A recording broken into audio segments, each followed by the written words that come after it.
Guys and welcome back to my channel. I hope आप लोग अच्छे होंगे। मैं ना डेली ब्लॉग बना नहीं पाती क्योंकि मेरे को इतना टाइम नहीं मिल पा रहा है एक साथ दो एग्ज़ाम की प्रिपरेशन करने में। तो आज है चिल्ड्रन डे, तो उसी की फंक्शन चल रहा है यहाँ पे स्कूल में। आप लोग देख सकते हैं बच्चे डांस कर रहे हैं। आप लोग कमेंट करके गेस करके बताना कि कौन सा गाना है ये। अगर आपका गेस सही गया वेल एंड गुड होना गेस। मैं इसके स्टेप से कि कोई बता सकता है कौन सा गाना है। बचपन में सबने इस गाने पे ऑलमोस्ट डांस किया होता है। चिल्ड्रन डे एक ऐसा डे होता है जिसमें बच्चों को खुशी अलग लेवल की होती है।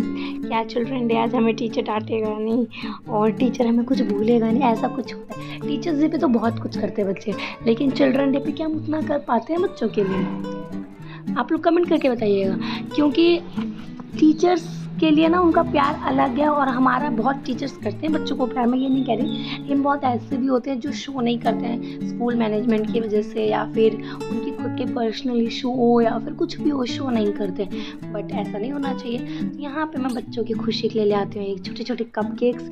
ज़्यादा तो नहीं बट जितना मेरे से हो सका, क्योंकि उतना मैं अपनी क्लास के लिए ले गई, क्योंकि इन लोगों ने टीचर डे पे मुझे बहुत ही बढ़िया सरप्राइज़ दिया था। और मे भी ये मेरा लास्ट चिल्ड्रन डे हो इनके साथ, कुछ कह नहीं सकते हैं अभी। बाकी तो मुझे बहुत अच्छा लगा ये करके, क्योंकि स्कूल में एज अ टीचर ये फर्स्ट चिल्ड्रन डे था मेरा। तो बच्चे का जो रिएक्शन था कि आज तक हमारे टीचर, किसी क्लास टीचर ने हमारे लिए कुछ भी नहीं करा मैम, ये भी हमारे लिए बहुत ज़्यादा है।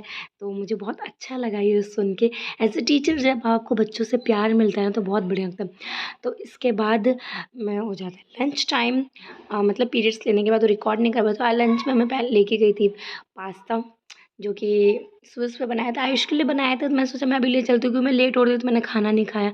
फिर घर आती हूँ, खाना वाना खाने के बाद बैठ जाती हूँ यहाँ पे मैं अपनी क्लास के लिए। जो मेरा मेन आजकल फोकस चल रहा है वो है सीटेट। मैंने एग्ज़ाम्स के फॉर्म भरे हैं, लेकिन अभी जो पास में मेरा एग्ज़ाम आ रहा है वो सीटेट का आ रहा है।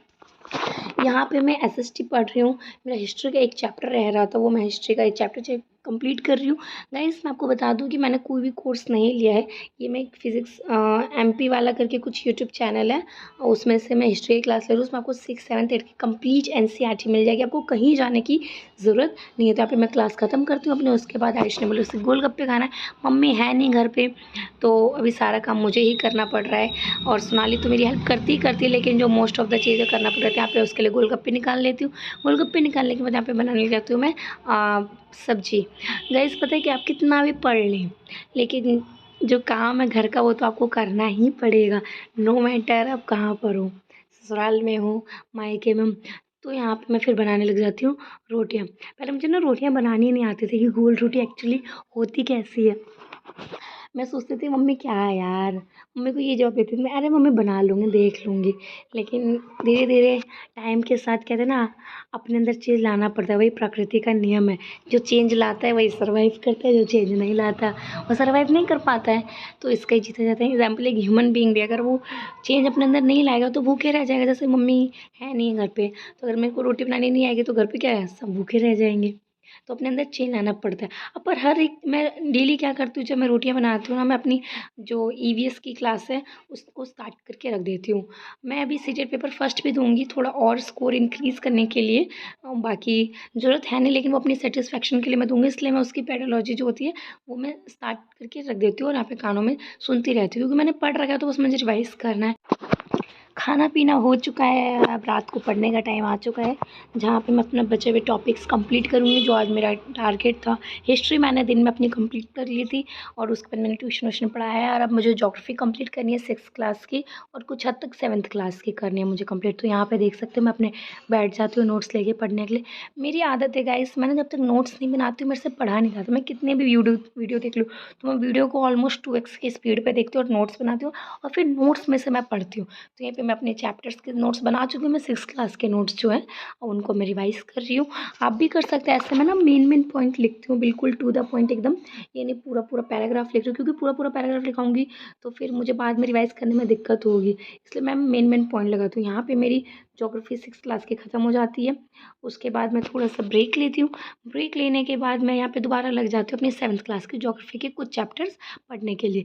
अब आज मैं कुछ ही चैप्टर पढ़ूंगी ज्योग्राफी के 7th क्लास की, क्योंकि अगर मैं सारा चैप्टर एक साथ पढ़ लूँगी ना तो सब कुछ होच-पोच हो जाएगा माइंड में। तो यहाँ पे कुछ ही चैप्टर्स हैं जिनको मैं पढ़ने वाली हूँ, जिसमें से एक हो सकता है आर एनवायरनमेंट है, उनमें एक चैप्टर पढ़ लिया मैंने, उसमें मेन टॉपिक पढ़ लिया, फिर मैंने सॉइल के बारे में पढ़ लिया। तो मतलब ऑलमोस्ट मेरा जो ज्योग्राफी का टारगेट था वो आज का कंप्लीट हो चुका है। मैंने 3 चैप्टर्स किए थे। मैं अपना सिलेबस साथ में लेके बैठती हूँ, आपको भी सजेस्ट करूँगी सिलेबस साथ में लेके बैठिए, उससे माइंड में ये रहेगा कि मुझे पढ़ना है, ये आज कंप्लीट करना है। सिलेबस साथ में रहता है तो ये माइंड में चलता रहता है, वरना ऐसा लगता है कि चलो हो जाएगा, आज नहीं तो कल, कल नहीं तो परसों, ऐसे करके हम चीज़ों को टालते रहते हैं। और ख़ासकर उन लोगों के लिए जो मेरी तरह वर्किंग है, उनको तो अपना सिलेबस कंप्लीट करना ही करना है टाइम पे। उसके लिए हमें ज़्यादा मेहनत लगती है एज़ कम्पेयर टू उनके हिसाब से जो घर पे रह के पढ़ते हैं। तो गाइस आज के लिए बस इतना ही। हो चुकी है रात, मैं चली सोने, बाय बाय।